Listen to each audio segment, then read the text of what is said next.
Podcasting, especially audio podcasting, I will say, is a sacred space between the ears. You are literally whispering in people's ears. If they don't like what they're hearing, if they start to feel like you're shilling to them, they will yank out the earbuds and it's game over for you.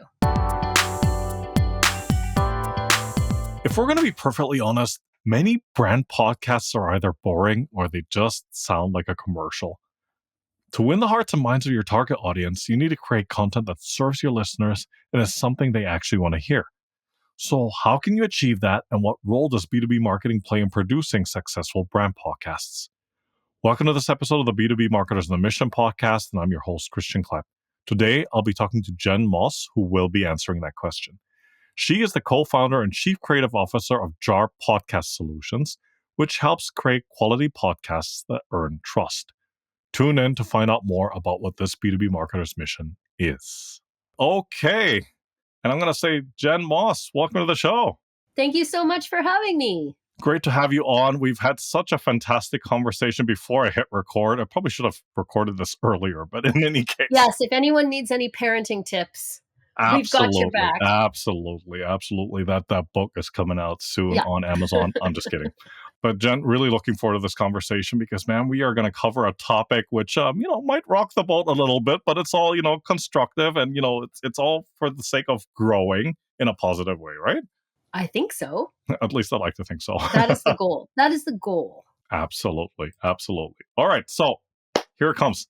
So Jen, you're on a mission to help brands craft story-first podcasts that earn trust, build loyalty, and connect deeply with the audiences that matter most. So for today's conversation, I'd like to zero in on the following topic. Here it comes.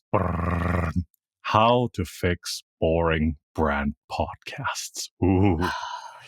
I know. Yeah, that's a big one. We've got a ton to talk about, but let's kick off this conversation with two questions, and I'm happy to repeat them. So, what is it about brand podcasting that you wish more people understood? And number two is, where do most brand podcasts go wrong? Okay, so those are both great questions. So what is a branded podcast is probably a good place to start. A lot of people might think that it's, the CEO of a company talking about their products and services ad nauseum. And if you happen to want to buy those products and services, maybe you would listen to it because you could get more information. It's like kind of an informational, almost transactional thing. I think that's what a lot of people imagine when they hear the words branded podcast. However, there's a lot more to branded podcasting than that. And a lot of the smarter sort of, I would say, savvy brands, the ones with kind of sophisticated marketing campaigns that are multifaceted, are looking at podcasting as a way to tell deeper stories, engage with conversations that are ongoing in society that really matter. So sort of a chance for the brand to show its stripes a little bit, and an opportunity to offer something to a target audience that is sort of like a kind of a gift, like we're going to give you something of value that you actually will benefit from or enjoy, learn something from, be emotionally moved by, hear a good story. And it'll be in an area that the brand cares about, that kind of ticks the boxes in terms of like, what are the brand's values, but is not specifically, and this is very important, is not specifically related to the brand's products and services per se. So it's more like, okay, the brand maybe exists in a certain wider industry, and there's an issue in that industry that keeps coming up, or a new technology that's affecting everything, something like that, something that needs to be talked about. And so they'll set out to kind of facilitate those kinds of conversations through their podcasts. And a branded podcast doesn't need to be just a one-on-one interview. It could be a fiction podcast if you were feeling extra frisky and creative that day. If you wanted to do something fun. Like I had a conversation with a solar company not that long ago, and we actually pitched them a fiction podcast about a world powered by sun, because we thought the opportunity for a solar panel company to sponsor a fiction podcast about a world powered by sun, like sci-fi, would be exciting and different. How did that go? Yeah, well, we didn't end up getting that job because they didn't have the creative courage to do it. And so this is the kind of conversation that I'm always Yeah. on with brands, is like, have the creative courage to do something that's a little out of the ordinary, because there's 500 million podcasts or whatever. So you've got to stand out. And so you've got to think about how to stand out. And one of the best ways to do that is to do something different that hasn't been done before. For example, there is a great branded fiction podcast called Murder in HR, and it's by an online HR platform company. And, like, it's just a scripted fiction, true crime. It's not really true because it's scripted fiction podcast, but it's kind of different and fun. So there's stuff like that. There's what we would call narrative podcasting, which is a mixture of script and clip, where you're kind of combining on-scene recordings with interview tape, with narration, and kind of thoughtfully braiding all those things together, like an NPR storytelling experience or a CBC storytelling experience. So there's all of that can be part of branded podcasting. And so I just frankly think it's kind of lazy when brands just decide that they're going to talk about themselves indefinitely in a podcast. If I want to learn about a brand and buy something from them, I'll go to their website. But if the brand wants to win hearts and minds and raise awareness and build trust and kind of operate on that deeper level to widen their impact, that's where a podcast and sponsoring a podcast or getting behind the production of a podcast can really help. So I guess that kind of answers your second question, where do brands go wrong? And it's usually with just doing the obvious, doing the thing that they think is the most direct route to a customer. And with podcasting, I try to remind people there's a difference between a customer and an audience. A customer is someone who already at least wants to know more about your product and is thinking of buying. Maybe they've bought from you before. An audience may include those customers, but it may include other people as well who have a wider array of interests and do not yet know that they need to buy a new pair of running shoes. But then the next time they need a new pair of running shoes, they may think of you because of that excellent podcast they listened to, where you had all those celebrities on talking about the things that motivate them to push harder and go faster, right? So it's just sort of, it's a little bit of a roundabout way of winning customers by winning hearts and minds, is how I would describe it. Yeah, winning hearts and minds. I like that. Mm-hmm. Now, that was a great way to open up this conversation, and thanks for sharing that. I had 2 follow-up questions for you. Sure. So let's start with, people loving to hear a good story. So let's take a step back, because remember, the audience of this podcast, they're mostly B2B marketers. Mm-hmm. So from a B2B context, what would you how would you define what a good story is? Yeah, that's a great question. So, a good story is told beat by beat.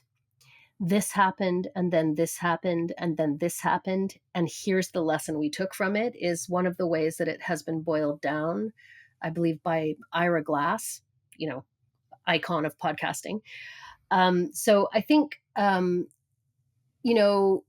thinking about, even with B2B storytelling, if you're telling a story that's based in your industry and you're trying to position yourselves as thought leaders in that space, and let's say you're interviewing someone who is another company that sells a particular product, and you're talking to them about a case study, instead of saying, like, what is the product and how does it work? Try saying, tell us a story about a problem that someone was having. Start with the stakes, like, what would have happened if they didn't solve that problem? What was at stake? Then build to, like, how that problem got solved, and perhaps the product or service was involved, right? But build to how the problem was solved, so that there's a bit of an arc from A to B to C to D, so that you start with a problem, work towards a solution, um, and make sure to take the time to identify the stakes. Like, what would have happened if it didn't work? Where did it go wrong along the way? Where were the points where you thought this is not going to work? We're hooped, you know.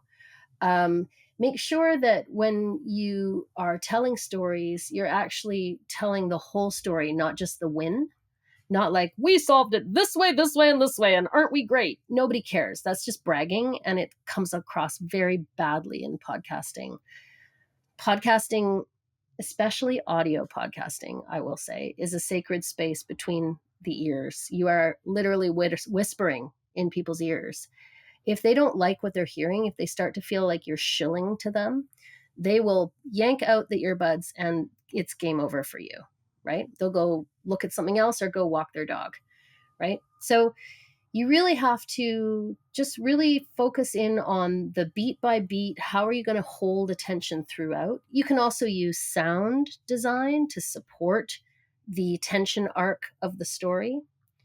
And don't be afraid to show the tough stuff, the hard stuff, the stuff that didn't work, the stuff that even makes you look a bit foolish. We tried this as a brand, it didn't work. We failed. But what we learned from that was this, right? If you can be a little bit transparent and a little bit more real, you will win hearts and minds, like I said. And if you can't do that, people have a nose for BS and they will smell it and they will not take you as seriously. So it's like a sacred duty to tell the truth, which is challenging in a branded space where it's all about spin and messaging and stuff like that. But the more you can do that, the more credible your content will be. Absolutely. Yeah. Absolutely. Yeah, on that topic, the ones I love the most are the guys that say, like, I lost my job and I moved to my parents' basement and now I'm making multiple six figures, all within the span of 12 months. It's I like, mean, mm, amazing, amazing. possibly not I- true, but yeah, also at least they understand the tension arc. yes. That's certainly one way of looking at it. Yeah, yeah.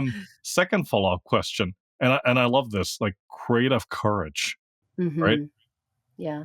Not many people have it, if we're going to be perfectly honest, right? Yeah, I'm realizing that. I'm realizing that the older I get, the more I realize how rare it actually is, creative courage, yeah. Here's the thing, like, why do you think that that's so prevalent even in the podcast space? Is it because it's the unknown that people are worried about? Like, what if it doesn't work? Yeah, if you think about podcasting, especially in a branded space, but really in any space, Yeah, it's a vulnerable act. You're putting yourself out there, you're putting your brand out there, you're putting your stories out there, you're putting your company out there, you're putting, in some cases, your job on the line, right? By spending budget on this thing, right? So the stakes are real for the people involved, and um, it's tricky because striving for perfection right out of the gate is possibly a mistake. I think that podcasting has always been kind of an organic form where it evolves over time. You got to study the audience data and see whether what you're doing is actually resonating with your audience. And if it's not, you've got to be prepared to pivot and change and adapt. The storytelling, the timing, the pacing, the music, all of those things have to be a little bit up for grabs if the audience isn't resonating. So I do think there's that to consider. Yeah. yeah, and I suppose people's tastes vary, right? Like what people find People's taste vary. is creative is very can be very subjective, right? The creative bravery thing is tricky because of all the Hmm. reasons I listed, but Yeah, also because you're right, it means different things to different people. Like for a bank or some sort of finance institution or a pharma company in a very heavily regulated industry to be like creatively brave in their storytelling is pretty difficult. It's yeah. been it's been compared to putting up a tent in the rain, right? Trying to be creative in a corporate environment. Putting up a tent in the rain with your spouse is one Putting way to think about it, putting up a tent in the rain with your spouse and there's a T-Rex standing in while front of being you. graded by a bunch of Russian judges, right? Yeah. So Absolutely. yeah, it's Yeah. tricky. And so to Hmm. maintain the principles of creativity within that environment is hard. So the principles of creativity include brainstorming, ideation, adaptation, experimentation, so trial and error a little bit.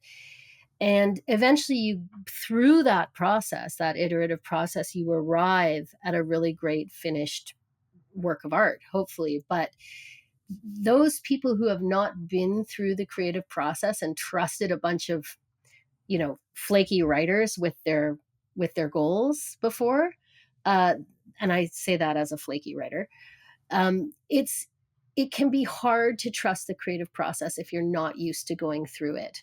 So if you are working in an industry where everything is about quarterly planning, everything is planned down to the minutia, list, bullet point, bullet point, check, check box. And then somebody's coming in and saying, well, what about if we explored this? And let's hypothetically explore this topic. There are personality types out there, and a lot of them are working in corporate jobs, who are just like, no, I don't know how to do that. I don't trust it. And it totally freaks me out. So that kind of, I would call it like floating the creative balloon and batting it around for a while before you make a decision. Trying to create room for that process to happen before you launch your podcast is quite important. And giving proper space and time to that creative process is something that I think, the more corporate and kind of buttoned down podcasting becomes, the more I'm seeing that we have to fight that, because we have to be accountable with our timelines. We have to be accountable with our messaging. We have to be accountable with all this stuff. So that's all very important. Brand safety matters. But if you don't allow space for that creative ideation phase, and I would argue, frankly, ongoing space within your process, then you will not rise the balloon as high as you could. You can probably still do something that is regularly released and has decent sound quality. So check. But is it going to win hearts and minds of audiences? Is it going to stand out from Maybe the not. 500 million other podcasts? No, it is not. Yeah. So that's why it matters. Absolutely. Yeah. Absolutely. Moving on to key pitfalls to avoid. What are they, and what should folks be doing instead? I mean, there's so many pitfalls. I don't know where to start. Try to condense them into maybe the top 5 that you've seen. Well, let's look at the phases of doing a podcast. Sure. So you have pre-production, production, and post-production. So in pre-production, I think the big pitfalls are failing to allow time and space for creative ideation, rushing into it without proper consideration. I think failing to set aside budget to market your podcast can be a mistake. I think budget for marketing is quite important because, well, we'll get into that in post-production, but one of the important ways for people to find podcasts is through ads on other podcasts, and that costs money. So there's a little aspect of a pay-to-play nature that kind of creeps into podcasting. I think it's important to be realistic about that. It's not the only way to promote a podcast. There's many good organic ways, but if you can reserve some budget for marketing, I think it's a good idea to do so. And yeah, I would say in pre-production, failure to think big and kind of embrace blue sky thinking early on. What could this podcast be? Who is it for? Right? Those are very important questions. So at JAR, we have a system we call the JAR system. It's job, audience, result. And in pre-production, that's where we really focus on job and audience. What is the job of the podcast? Why are you doing it? Who is the audience? Who is it for? What do they need?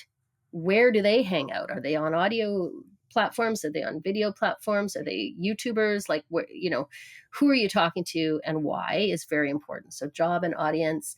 And then with production, once you get into that big phase, that's where I think I sort of say it's like point your skis and go, but also bend your knees because things are going to come up. And so, for example, I always recommend having 3 or 4 possible guests lined up to service an episode, because if the first one that you're going after falls through due to timing and unavailability in your production timeline, An amateur podcaster would just be like, well, that's okay. I'll wait till October when you're free. Whereas I'm saying, no.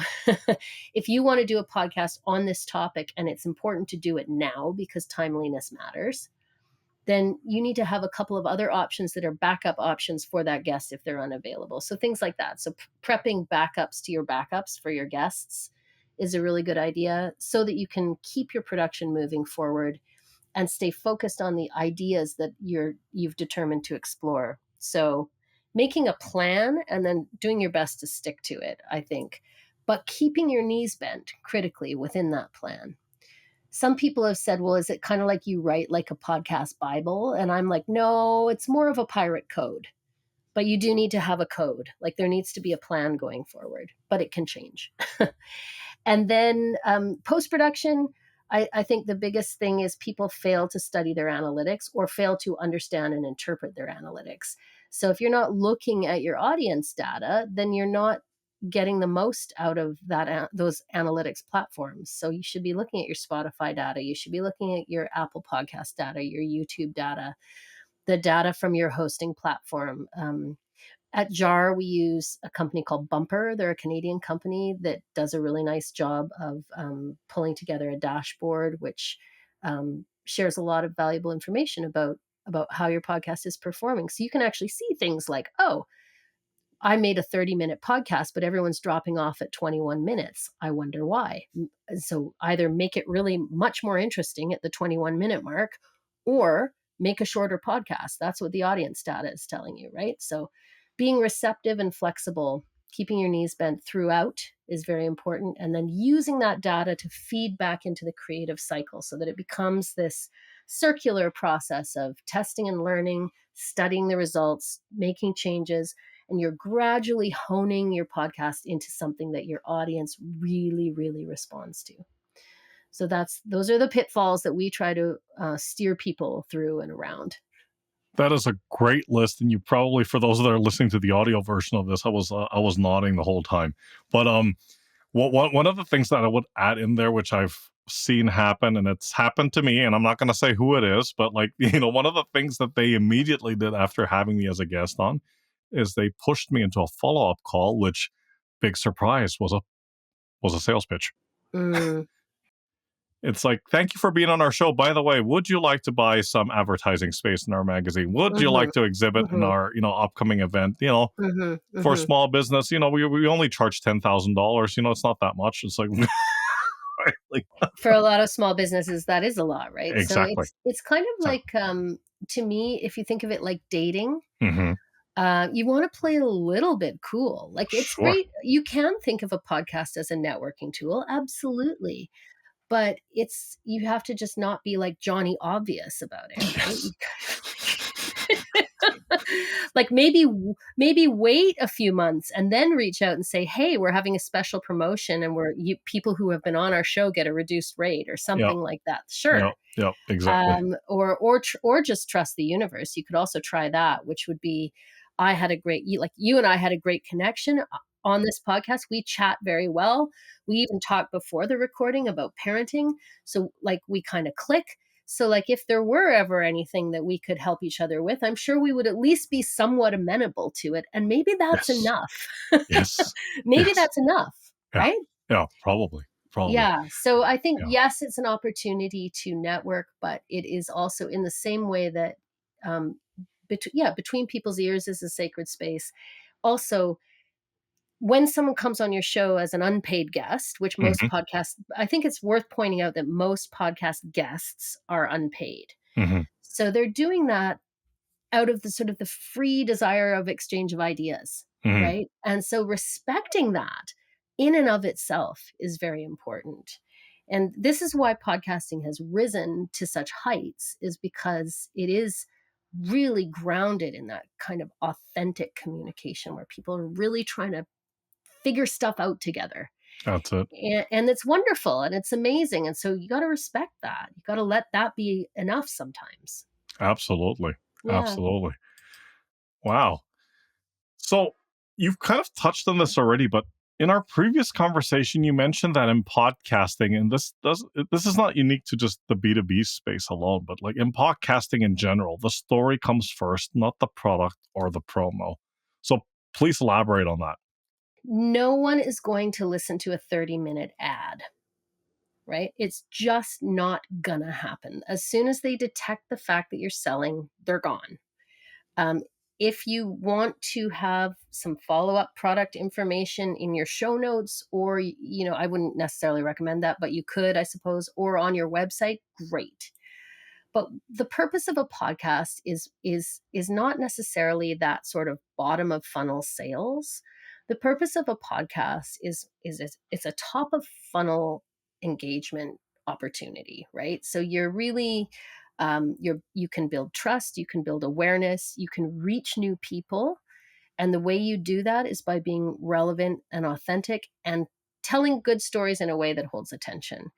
So my own background is from years of working in radio documentary storytelling and things like that. I really learned how every every piece of the story matters. You really have to break down the story arc. Like I said, you got to examine the stakes. You got to think about pacing. All of these things are critical. And a funny thing too that I've learned, I also teach creative writing.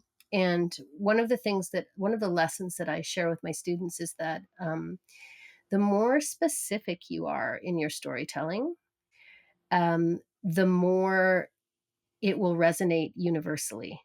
So through the specific example comes the universal aha moment.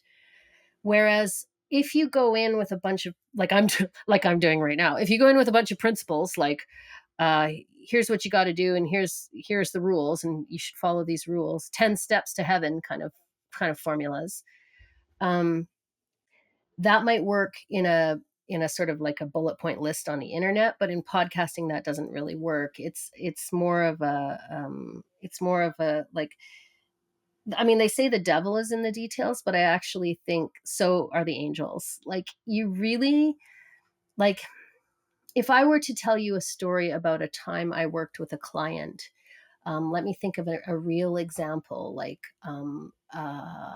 Okay, Genome BC is a client of ours. They are a nonprofit here in British Columbia, in Canada, and they are dedicated to promoting genomic science. And specifically, they're promoting the ability of genomic science to solve big problems that the world is facing. Okay, like global warming type level problems, right? So that's great. So, how do we tell that story? How do we tell that specifically? We could have a bunch of eggheads on to talk about their research, and we do. We have It's a science podcast. So we have lots of eggheads, and they're great, you know. But we have to balance that with people who are impacted by the issues that the science is trying to address. So we did a piece recently about an episode about genetic testing for heart problems and things like that, and how with the study of the human genome, we now know so much more about about how to spot those problems almost before they happen because of your genetic predisposition to certain problems. So we told that story by finding a high schooler who had had a heart attack because of a genetic problem that he didn't know about. And we told that story beat by beat. I was on the field. This happened. My parents got a call. We talked to his parents. We interviewed everybody. They all told the story about the time the son had the heart attack. They all told it separately in their own way. And we intercut it into this really tense, exciting, really, piece of storytelling. Then we brought on the scientists to talk about the power of genomic testing and genetic testing and genetic awareness around these health issues. But we first established why it matters. And it matters because it affects people's lives. So if you're doing storytelling and you can connect your ideas to something that's real, then you win. You win the storytelling day if Yeah, you can yeah. do Oh, that. Yeah. that's an excellent example, and I hear you. The easier path would have been to just invite the scientist's son or whoever it was, and they go on and talk about Yeah. all of their research, and Yep. which is amazing stuff. But I don't know if you've interviewed any scientists lately. Like, I they can be a little dry, they can be a little dense I, and hard to listen to. I've interviewed associate professors. So that does that Mm. count? Like, Yeah, it does. Yeah. People get very granular, right, Mhm. when they're studying a very specific Yep. interest like that, and that's what makes them so incredible at their jobs, and I have huge respect for these Mhm. scientists. And for our host who is a scientist, credibility also matters Mhm. with your core target audience. So it's not like we de-emphasize the science. We just frame the science with important storytelling that helps the wider audience understand um, why this matters. So if you think about your core target audience and Yeah. then you think about people who are just adjacent to that, Yeah. what would it take those people, the ones who are kind of peering over the fence at your brand, or at your Yeah. topic? Yeah. So we say that that particular show for Genome BC, it's for scientists and for the science curious Mm. sort of thing. And so we try to remember the science curious folk when we're doing our storytelling. It doesn't mean that we dumb it down. It means that we open our arms and we try to write it in a way that's inclusive to a slightly wider audience while still delivering excellent, groundbreaking scientific insight that is timely and relevant. It's a hard line to walk, actually. It is. It It takes a is. lot of skill and it takes a lot of attention. But if you get it right, that show is winning every award we enter. It Mm. wins. Wow. Yeah. Wow. Remind me what the name of the show was again. Oh, it's called Nice Jeans, like Nice jeans. Genes. Yeah, and then they have a short form one called Jean Shorts. Jean shorts. Okay. Yeah. Because why not? Right. Like, Because why not? Trying to have a little fun. So what's going to stand out, right? We thought, nice jeans exclamation mark, that'll stand out. Yeah. absolutely. Mhm. Absolutely. Jen, you've given us plenty of insights already and some actionable tips, but just imagine that there's somebody out there that's listening to this show and they're like, gosh, you know what? We are exactly in this situation right now. Um, what advice would you give them? Like maybe like 3 to 5 things they can take action on right now that they can help launch a podcast that is not boring and that doesn't sound like PR. So probably the best thing you could do is do a little bit of like light competitive research. So have a look at what other podcasts are in your space, in your topic area, right? And check out this is going to sound mean, but check out what's wrong with them. Like, actually go and listen to as many of them as you can. Maybe give yourself a week to do that and make a point of listening to 5 a day for a week.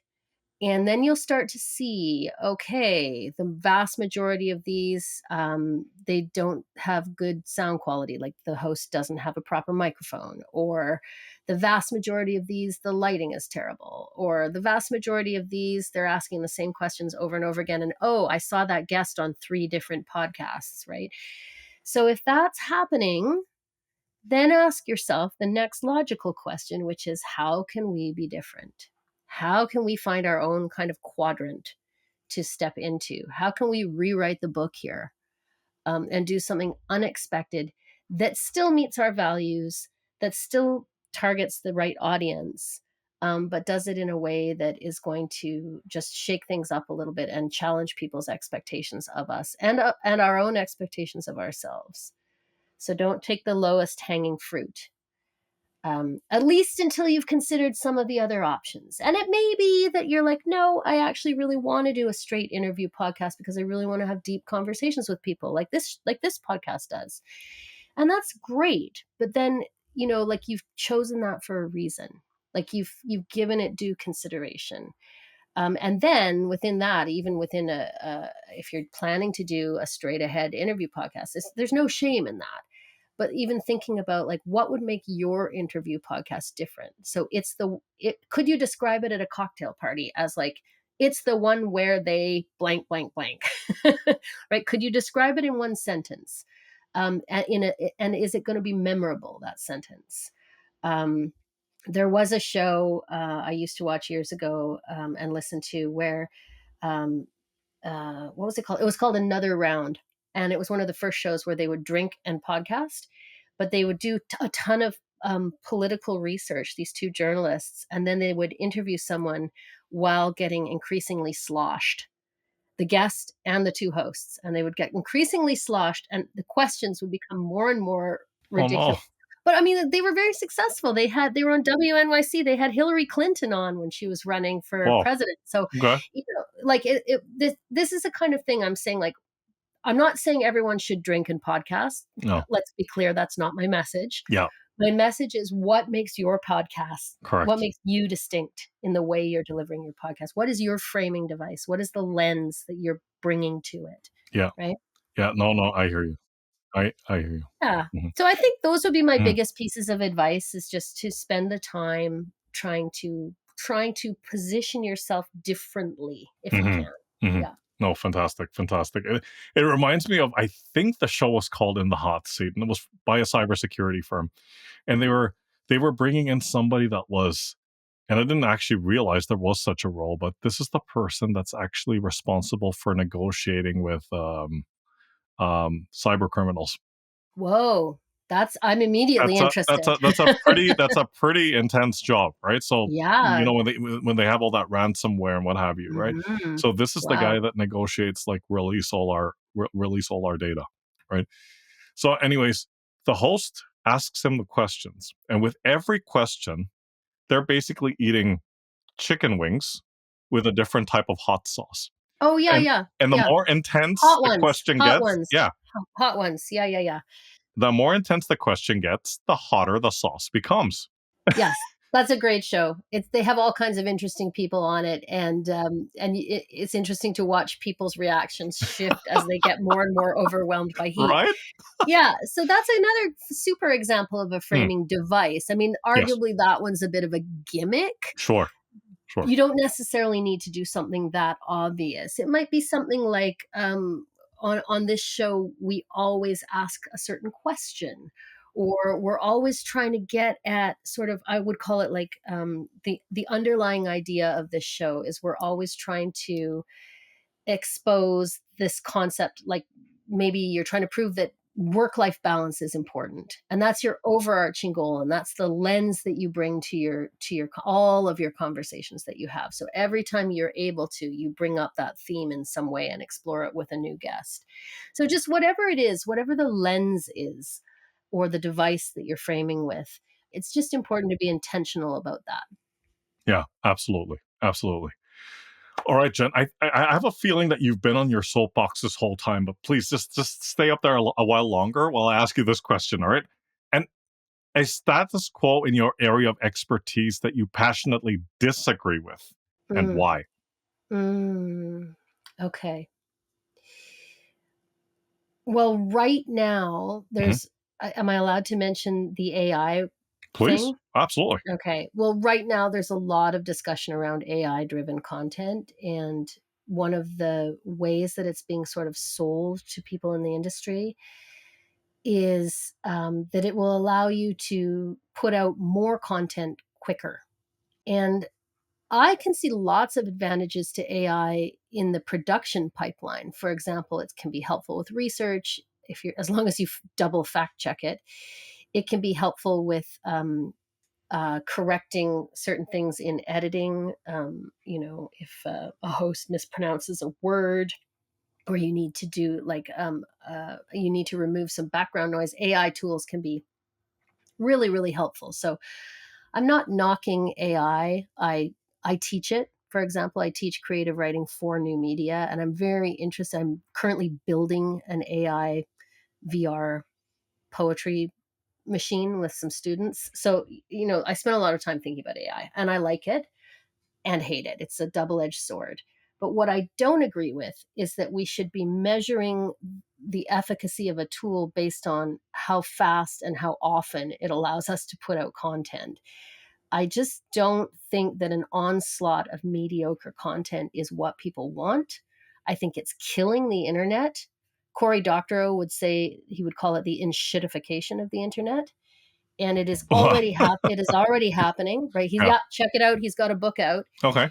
And so that's what I worry about, is that it's becoming like a big content hose. And so then I actually believe that the way forward, in order to actually have your message heard and received by your intended audience, is to really hold on to that authenticity piece. I would rather see people do things less often, but do them better, Mm-hmm. and remember that quality matters. And if we can't remember that, then the internet is just going to be a bunch of bots talking to each other. And it's just stupid. I just think it's stupid. So that's if, not to put too fine a point on it, No, no, podcasting is not about efficiency. It's about communication. It's about connection. It's about contact. It's about humans talking to humans. And if you fail to recognize that, it's sort of at your peril, you know? absolutely.